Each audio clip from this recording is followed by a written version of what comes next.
Bismillahirrahmanirrahim. Alhamdulillahi Rabbil Alamin.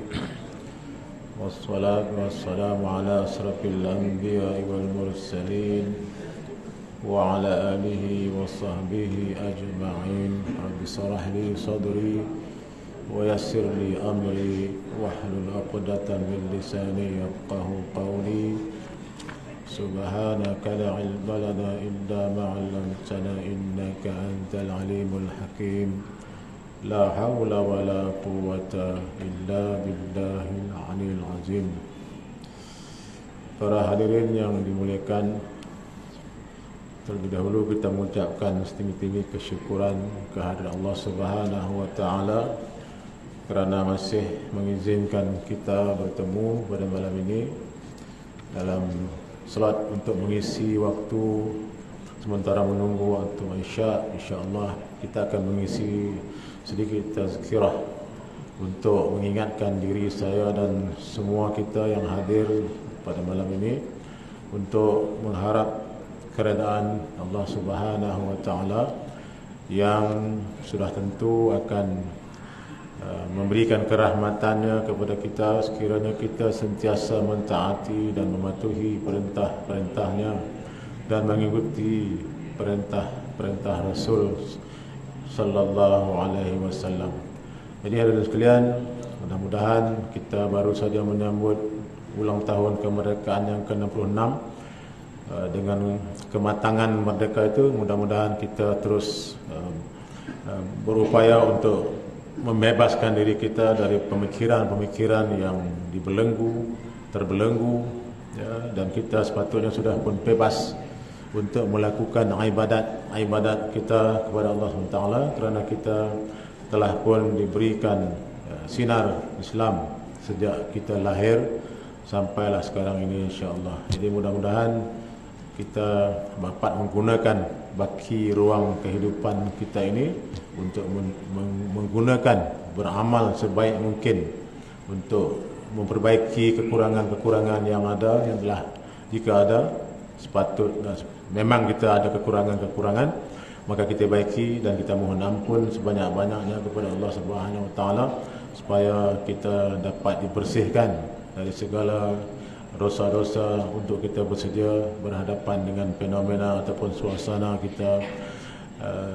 hidup yang akan berhadapan dengan kematian, insya-Allah. Jadi hadirin sekalian, itulah perkara yang patut kita fikirkan, perkara yang patut kita sentiasa gunakan keupayaan kita, ya. Jadi hadirin sekalian, saya mulakan dengan membaca satu potong hadis, maksud daripada hadis yang dikatakan daripada Nabi sallallahu alaihi wasallam, umatku akan ditimpa penyakit yang pernah menimpa umat terdahulu, yaitu terlalu banyak bersukaria, terlalu bermewah-mewah, ketiga mengumpulkan harta sebanyak mungkin, keempat penipuan dalam merebut harta benda dunia, kelima saling memarahi, keenam saling mendengki sehingga menzalimi antara satu sama lain. Hadis riwayat Hakim. Ini suatu kenyataan Rasul SAW pada ketika baginda hidup meramalkan keadaan-keadaan yang akan berlaku dan telah pun berlaku, dan kita berhadapan dengan fenomena ini sekarang. Kita melihat manusia begitu rupalah, ya, seperti mana dikatakan oleh hadis yang matan maksudnya tadi dibacakan, ya. Jadi mudah-mudahan hadirin sekalian memberi ingatan kepada kita boleh hidup dan memang kena hidup, dan untuk hidup kita mencari harta. Jadi malam ini saya mengajak diri saya dan semua kita memikirkan tentang harta yang kita ada, ya, bagaimanakah dia hanya menjadi berkat, ya, ataupun topik ringan tapi mungkin berat dari segi huraian, ya, rezeki yang berkat, rezeki kita yang kita dapat, yang dari berbagai bentuk. Yang sudah tentu rezeki itu ialah sumber keuangan yang boleh menjadikan sumber keuangan. harta-harta benda yang kita miliki, pangkat, kuasa, perniagaan yang diberikan, yang kita lakukan dengan izin Allah Subhanahu Wa Taala, maka kita mendapat sumber-sumber pendapatan daripada apa juga pekerjaan-pekerjaan. Sekarang ini pekerjaan yang sedang popular ialah, kalau ikut khutbah minggu lepas, pempengaruh. Boleh faham bahasa Inggerisnya influencer, pempengaruh. Jadi dia bertugas bercakap seminit 2 minit dalam TikTok, ya, dalam Instagram ke apa semua, disebarkan, dia bercakap, dia baca konten itu atas kehendak tuan punya TikTok pula. Jadi dia dapat rezeki, dapat upah, dapat bayaran.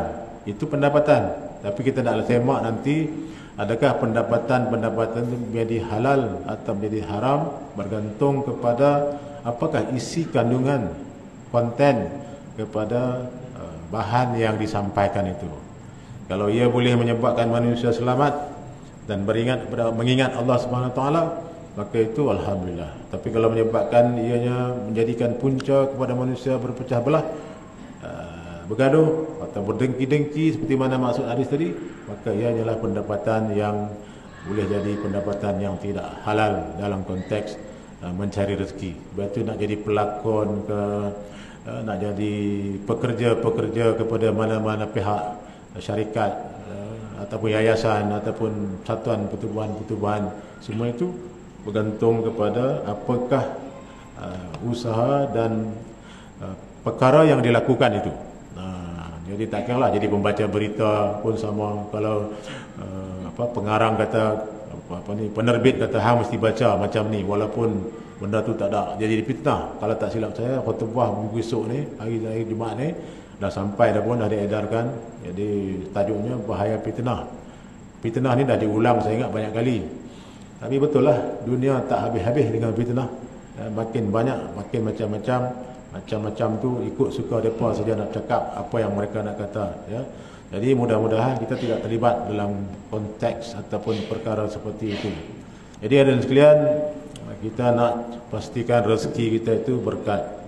Jadi dalam firman Allah Subhanahu Wa Taala dalam surah Al-Furqan ayat 67, A'udzubillahi minasyaitonirrajim, wallazina idza anfaqu lam yusrifu wa lam yaqturu wa kana baina zalika qawama. Sadaqallahul azim. Dan juga mereka yang diredai oleh Allah Subhanahu Wa Taala, kita nak dapat keredaan Allah, ya, yang apabila membelanjakan hartanya tiadalah melampaui batas dan tiada pula bakhil kedekut.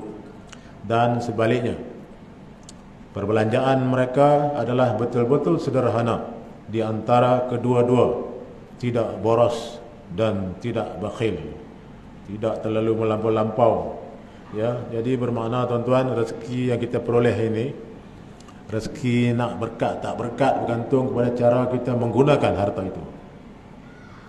Kita menggunakan tu, kita belanjalah. Belanja tu macam-macam. Daripada kita makan, kita berpakaian, kita membeli kemudahan-kemudahan kehidupan, kereta, motor, basikal, apa saja yang boleh menyebabkan kita mudah.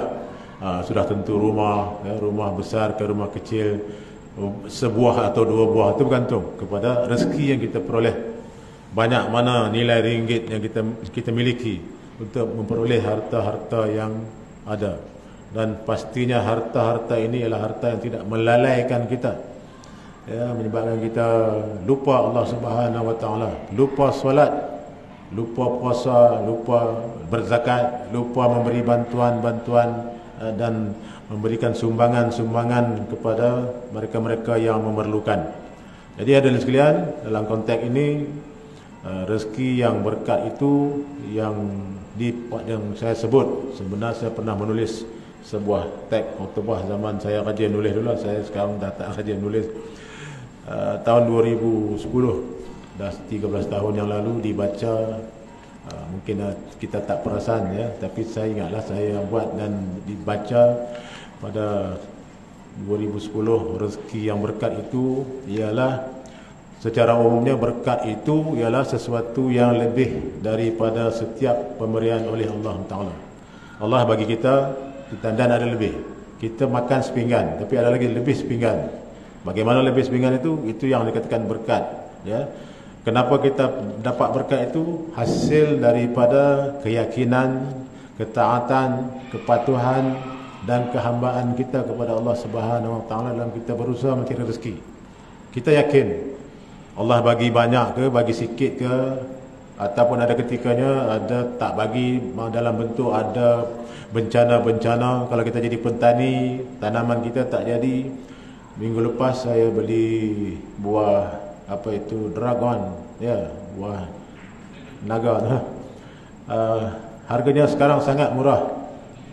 3 kilo kan 4 kilo RM10 kan. Saya tanya dekat yang jual, kita ambil daripada mana? Dia ambil daripada kebun belah Sepang. Memang saya fahamlah di Sepang tu ada banyak kebun naga tu, buah naga tu. Ya, dah lah beli 3-4 kilo, dia tambah lagi. Ni saya derma pula sebiji. Jadi bukan kerana dia kenal saya pun, saya tak kenal dia. Ya, jadi bermakna tuan-tuan, hasil pertanian ketika masa banyak harganya murah. Ketika masa tak ada harga dia mahal. Itu biasalah.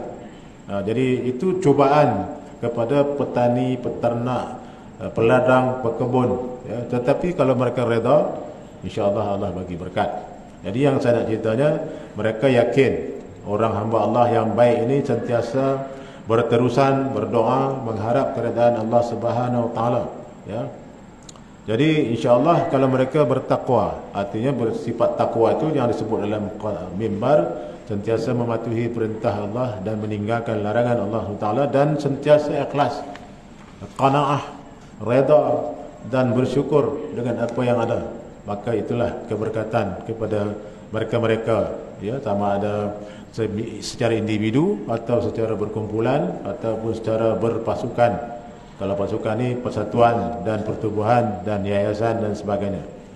Rezeki yang bawa berkat tu insya-Allah akan sentiasa memberikan kecukupan, kesempurnaan kepada mereka, dan juga dalam konteks lain kedamaian, keharmonian, keseronokan dan ketenangan kepada orang-orang yang mendapat rezeki itu. Sebab itu kalau kita lihat ada orang, kita fikir dia kurang dapat sumber pendapatan, tapi tengok dia relax je, ya, dia tenang, datang rajin, datang bersolat waktu 5 waktu di masjid dan di surau, ya, hari-hari ada. Jadi kalau kita tahu di hari-hari ada, kita pun hari-hari ada lah. Satu hari orang tegur saya, kita lama tak jumpa. Dia kata memang lama tak jumpa. Sebab kita lama tak jumpa, sebab kalau pintu masjid tu ada 5, kita masuk ikut pintu masjid yang kita suka kan. Jadi dia masuk pintu A, kita masuk pintu B. Dia duduk saf depan, kita duduk saf belakang. Jadi tak jumpa lah. Masing-masing ada hal. Jadi nak ceritanya, kita ini akan berada kelihatan tenang, tabah dan sabar, kerana mendapat berkat daripada rezeki yang kita miliki. Oleh berkat itu diberi oleh Allah Subhanahu wa taala. Dia ada sekalian, rezeki orang yang sedang memperoleh berkat biasanya akan menjadi insan yang pemurah. Ini biasa begitulah. Dia bagi, kita diyakini oleh maksud hadis, kalau kita bersedekah kita tidak akan miskin. Lebih kurang begitu maksud hadis itu. Jadi banyakkan sedekah. InsyaAllah Allah ganti balik dalam pelbagai bentuk yang kita tak sangka-sangka nanti, ya. Ada saja rezeki itu datang. Yang penting tadi berkat. Berkat itu dia cukup. Jadi sebab itu kalau orang yang berkat ni, dalam macam umur punya kita ni kan, kalau makan tu, kalau dulu jenis masa muda makan nasi 2 pinggan, lah ni tak boleh pergi dah, mohong lah. Dapat separuh pinggan pun dah okey dah, dengan lauk pun semua, alhamdulillah, ya. Boleh stabil, dan boleh seterusnya nanti kita solat Isyak dan bangun malam untuk melakukan sembahyang sunat, ya. Jadi mereka akan jadi insan pemurah, seperti mana pernah satu ketika Al-Laits, ya, Samarqandi, Al-Laits memberikan bantuan madu kepada seorang yang mohon madu dekat dia. Minta satu, kita senanglah minta 1 camca lah, senang sikit. Dia perlu 1 camca, tapi dia bagi 1 botol.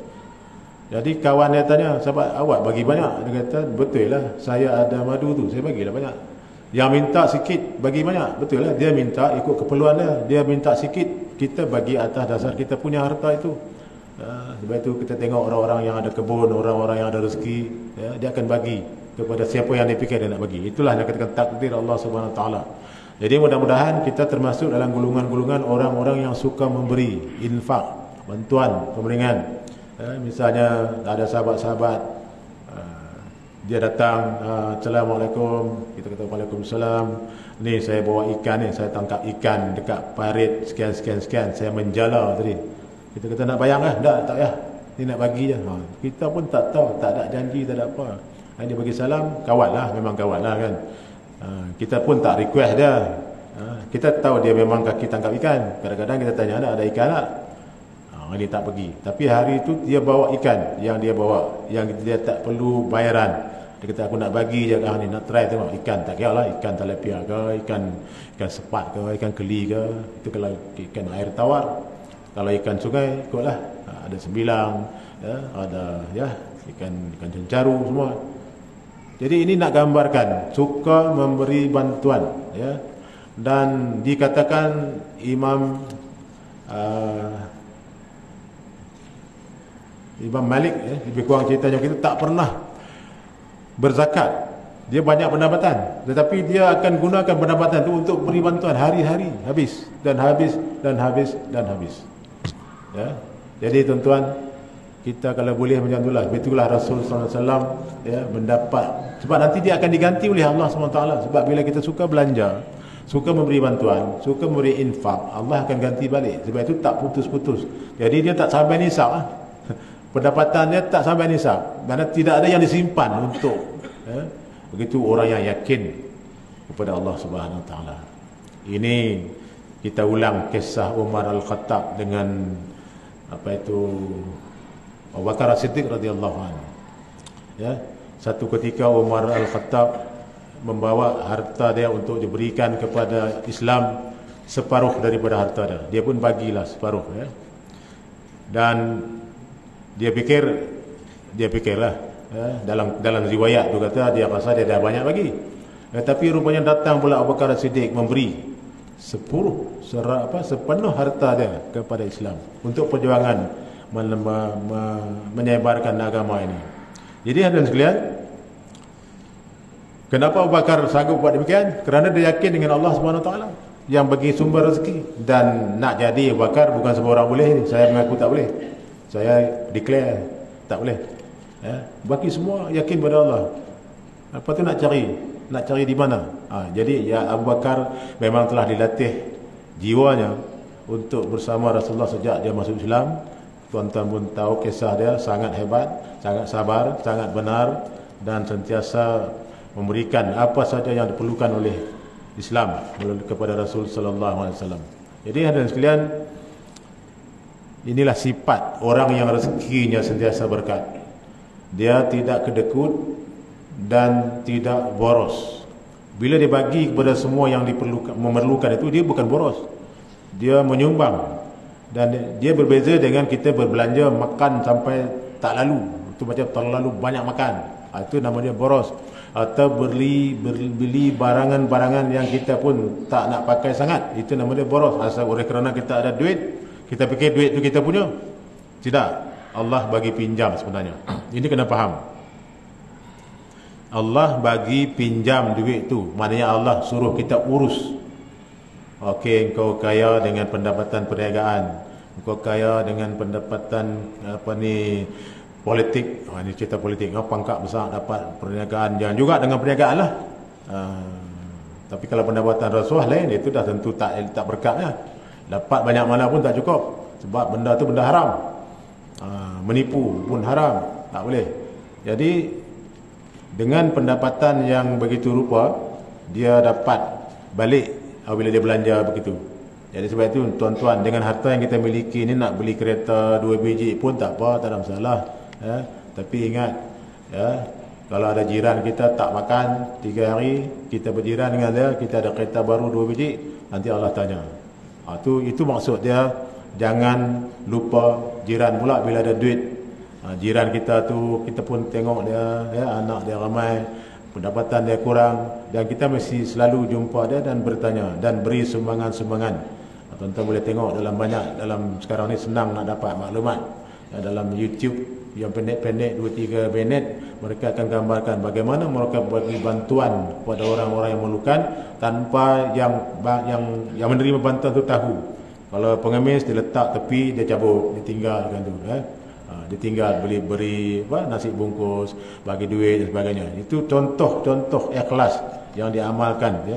Jadi hadirin sekalian, nak jadi imam laid tadi yang bagi madu yang banyak, orang minta sedikit, minta juga dengan Abdullah bin Ja'far bin Abu Talib, ya, yang juga kalau orang datang minta dengan dia tak pernah tak bagi, macam mana Rasulullah lah. Rasulullah tu tak cerita lah kehebatan Rasulullah tu, dia tidak boleh orang minta dia tak bagi, sebab itu, ya. Dan begitu juga dengan Abdullah bin Ja'far bin Abu Talib. Jadi hadirin sekalian, dia pun dermawan sekaligus orang yang suka memberi bantuan kepada mereka-mereka yang sangat memerlukan. Jadi mudah-mudahan kita termasuk dalam golongan-golongan orang-orang yang seperti itu, ya. Jadi hadirin sekalian, rezeki yang berkat itu kita dapat dengan usaha yang baik, dengan cara yang halal, dan belanja pun dengan cara yang halal. Itu yang dikatakan berkat. Kalau kita dapat cara halal, belanja cara salah pun tak boleh, haram. Dapat duit banyak pergi berjudi dekat Genting Highland, tak boleh. Kalah judi balik pening, habis harta. Lebih baik kita derma, sumbangan. Itu yang dikatakan tadi, memberikan bantuan-bantuan dan pertolongan kepada mereka-mereka yang memerlukan, ya. Sebab itu ada sekalian, Allah Ta'ala bagi rezeki kepada kita dalam bentuk yang berbagai-bagai. Dia kelihatan sama tapi tak serupa. Contohnya orang yang bekerja pada grade yang sama, pada jawatan yang berbagai-bagai. Grade yang sama, istilah orang yang kerja kejataan, dia bermula dengan grade, kalau pegawai grade 41, lepas tu naik sikit jadi 44. Yang sini jurutera, yang sana arkitek, yang sini accountant, yang sini pegawai Haiwal Islam, semuanya bermula dengan grade 41, ya. Gaji lebih kurangnya sekian. Tapi kita tengok nanti ada orang tu pula dia cepat naik grade ke 44. Itu Allah nak uji, Allah nak bagi test kepada rakan-rakan yang bekerja di bidang-bidang yang lain atau bidang yang sama. Sama-sama ustaz, sama-sama jurutera, sama-sama accountant, grade 41, hak seorang naik cepat dulu, hak seorang lambat sikit. Nanti nak tengok yang lambat ni nak kata apa, yang cepat tu nak kata apa. Ini semua adalah contoh-contoh perbezaan rezeki. Ada orang ilmunya banyak atas kerajinan dia berusaha mencari ilmu, belajar, memondok, kemudian pergi institusi. Ada orang dapat rezeki dengan menulis buku-buku, kalau dalam bahasa kita menulis kitab, ataupun membuat maklumat bertulis, tak kira lah, panduan-panduan masak pun boleh, buat panduan untuk melakukan kerja-kerja amal yang lain. Semua itu adalah dalam bentuk-bentuk yang masing-masing ada pencapaian, masing-masing ada keupayaan. Sebab itu masing-masing ada ruang untuk memberikan panduan-panduan dan usaha kepada membina masyarakat yang yang baik, yang sentiasa mematuhi perintah Allah Subhanahu wa taala. Jadi bidang-bidang keupayaan ini Allah bagi juga berbeza-beza dan tak sama. Belajar bidang yang sama tapi kepahaman, kepandaian dan juga kecekapan itu juga berbeza-beza, ya. Semua orang jadi cikgu, tapi ada cikgu yang anak murid dia pandai-pandai, ada cikgu yang dia mengajar anak murid dia tak pandai-pandai. Itu bukan salah anak murid tu, salah cikgu. Jadi cikgu tu kena muhasabah, apa pasal anak murid saya tak pandai-pandai. Jadi ini semua adalah ujian-ujian, ya. InsyaAllah bila cikgu tadi ikhlas, jurutera tadi ikhlas, accountantnya pun ikhlas, semua mereka-mereka yang bekerja itu ikhlas untuk membuat tata kelola urus takbir yang baik, maka akan mendapat balasan yang baik dari Allah Subhanahu wa taala. Jadi mungkin kerana kejujuran itu tadi, penyelia dia dapat melihat ini pegawai yang bagus, jujur, amanah, tak curi tulang dan tak berkira, mudah diarah, sentiasa patuh, maka bagi markah penuh. Ada banyak kriteria untuk naik pangkat, dia dapat semua markah penuh. Jadi kalau jumlahnya 99/100, wah tu kira hebat lah, kan. Yang seorang lagi 80/100, sudah tentu dipilih yang 99/100 untuk dinaikkan grade pada grade yang lebih tinggi, untuk memberikan dia tugas yang lebih berat kerana keamanahan dan juga tanggungjawab yang dia tunjukkan, prestasi yang ditampilkan ketika menjalankan tugas-tugas yang dilakukan.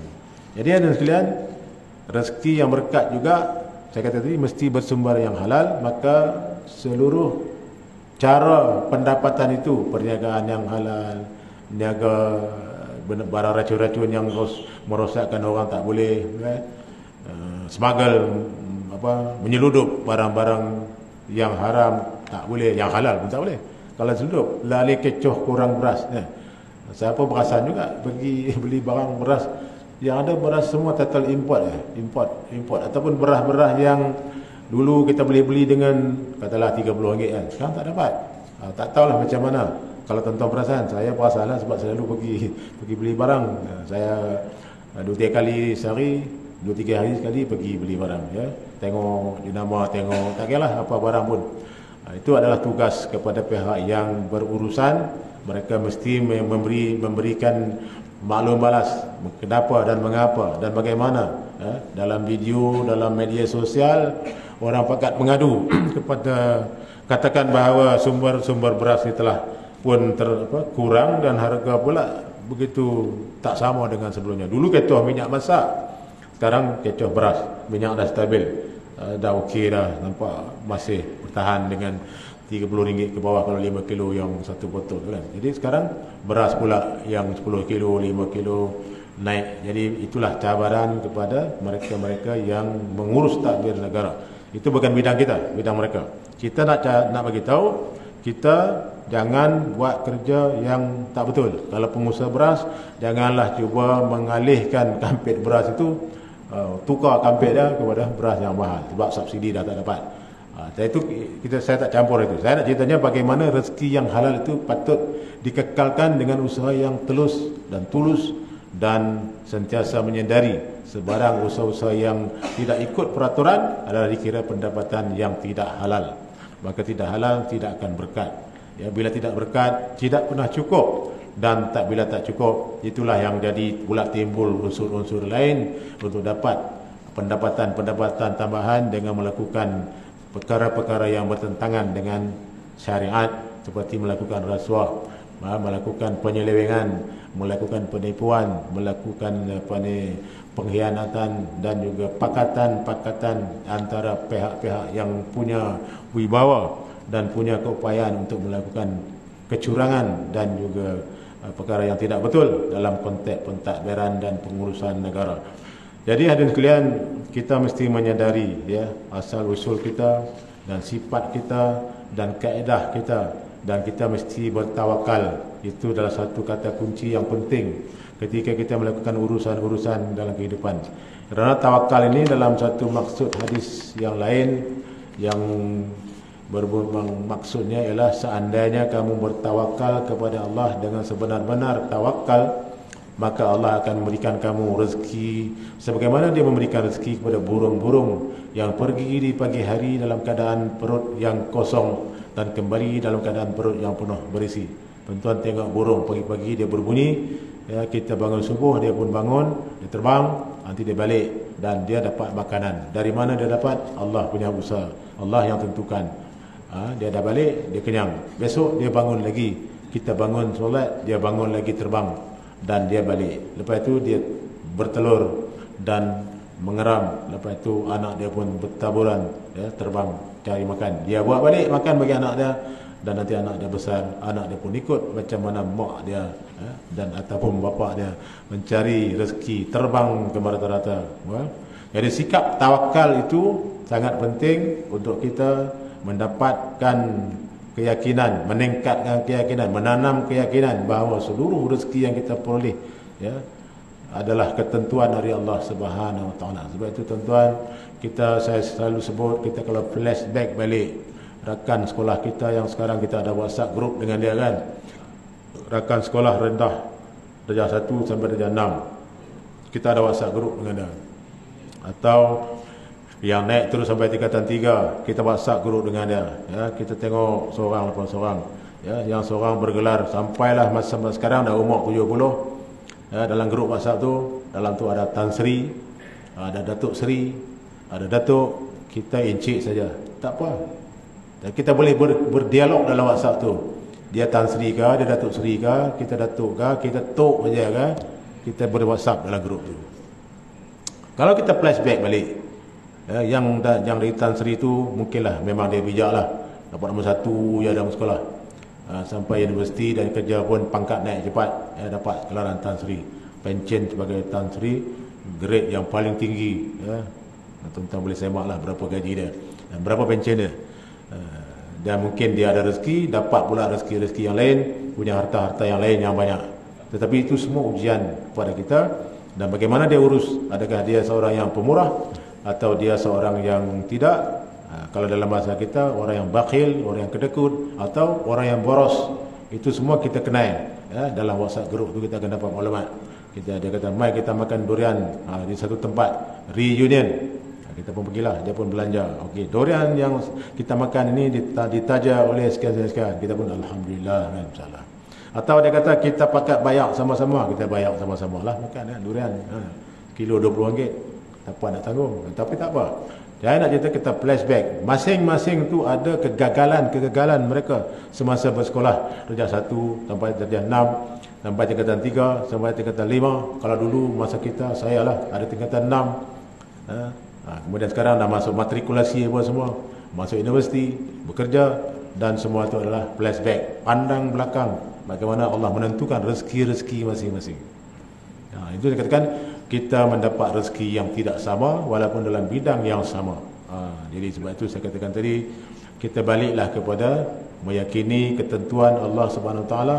Allah itu nak uji kita dengan berbagai, adakah kita, bila kita banding itu kita nak bertikai atau kita nak mensyukuri. Kalau kita bertikai berarti kita tidak redha dengan apa yang Allah bagi. Kita kata pasal apa dia boleh dapat naik pangkat cepat, saya kerja pun lebih kurang macam dia juga. Bos saya seorang juga, kenapa bos pilih dia? Mula kita fikir, dia ni. Jadi kita dah mula pertikai, ya. Sedangkan jawatan tu ada satu yang nak dipangkat tu. Jadi ada banyak 10 pegawai yang nak dipilih. Jadi dia pilih satu daripada 10, 9 lagi tak naik pangkat. 9 pula buat geng, dia kata pergilah dia mengampu lebih. Dia pula mengampu pula, kan. Jadi ini semua ujian kepada kita. Yang naik pangkat pula, janganlah bila dah naik pangkat dia sombong. Dia mestilah meraihkan rakan-rakan dia, jumpa kawan dia. Kita kata ini pun takdir saya, dan saya banyak tugas, banyak amanah. InsyaAllah tuan-tuan pun nanti akan naik juga di tempat yang lain atau sebagainya. Jadi ini semua saudara sekalian, hadirin sekalian, kita sentiasa mencuba memahami takdir dan suratan yang Allah tentukan kepada kita. Jadi yang saya katakan tadi, jadi kenapakah rezeki kita itu berkat atau tidak, dia bergantung kepada di antaranya ialah yang pertamanya kita sentiasa redha dan qanaah, berpuas hati, insya-Allah berkat, dan bertawakal pada Allah SWT. Keduanya, sekiranya kita tidak bertakwa, tidak redha, berarti nanti keberkatan itu akan dicabut. Bila dicabut, maka sentiasalah tidak pernah cukup pendapatan yang kita peroleh. Dan kita mesti yakin yang seterusnya ialah manusia ini kalau tak ikut perintah Allah sepenuhnya, dia akan ada masalah. Sebab itu tadi saya katakan, pastikan cara mendapat pendapatan itu daripada sumber-sumber yang halal. Perniagaan pun yang halal. Jangan kita mendiaga barang yang tak tentu punca, tak tahu ya apa dia. Meniaga barang-barang yang menjahanamkan, merosakkan macam-macam fizikal dan mental, meniaga dadah misalnya, tak boleh. Dan insya-Allah ikhlas sebagai kata kunci yang penting untuk mendapat keyakinan keredaan Allah Subhanahu Wa Taala. Jadi itulah perkara-perkara yang saya nak sampaikan. Mudah-mudahan kita ingat balik apa yang kita kata tadi, rezeki itu hanya akan berkat bila kita sentiasa meredai, kita mensyukuri, dan kita menggunakannya untuk diberi balik kepada masyarakat. Dah tentu kepada masyarakat itu dimulakan dengan diri kita, kepada keluarga kita, anak-anak isteri, dan juga sekitaran, dan juga di luar sana yang mahat tahfiz ke, nak besar masjid ke, nak bagi surau ke, atau orang-orang yang kemalangan, orang-orang yang sakit dan perlukan duit untuk berubat, masuk dalam media sosial, sakit jantung berlubang sekian ribu perlukan, dah kutip baru sekian, yang lain kita tumpang bagi, nak bagi banyak sedikit bergantung pada kadar kita tadi, kemampuan, keikhlasan dan kelebihan yang ada. Saya katakan saya tak mampu jadi Abu Bakar As-Siddiq, tapi jadi Umar Al-Khattab pun okeylah kan, bagi separuh, ataupun yang kurang daripada itu pun tak apa. Yang penting kita ada jiwa untuk memberi dan menyumbang kepada mereka-mereka, ya. Dengan sumbangan itulah nanti rezeki kita akan sentiasa diberkati oleh Allah Subhanahu wa taala. Jadi mudah-mudahan hadirin sekalian dengan kuliah ringkas itu dapat mengembalikan kita kepada tanggungjawab yang benar, tanggungjawab yang jujur, tanggungjawab yang sempurna untuk mendapat keridhaan Allah, dan kita akan berakhir dengan husnul khatimah, kematian yang sangat diingini dan dicemburi oleh sahabat-sahabat. Jadi mudah-mudahan kita akan pergi ke saksian 21 bila-bila masa dengan suasana yang Allah redha dan kita redha, barulah kita dapat kubur itu kami di satu bertaman-taman syurga, ya, mudah-mudahan insya-Allah. Jadi yang baik itu dari Allah, yang lemah itu saya sendiri. Jadi ingat kepada apa yang saya sampaikan tadi, kesimpulannya nak dapat rezeki yang berkat dan digunakan secara yang sederhana, tidak boros, tidak kedekut, insya-Allah. Wallahu alam. Akhir dengan tasbih kafarah surah Al-Asr. Subhanakallahumma wa bihamdika asyhadu an la ilaha illa anta astaghfiruka wa atubu ilaik. Bismillahirrahmanirrahim. Al-'asr. Innal insana lafi khusr illa allazina amanu wa 'amilus solihati wattawassaw bil haqqi wattawassaw bis sabr. Wassalamu alaikum warahmatullahi wabarakatuh.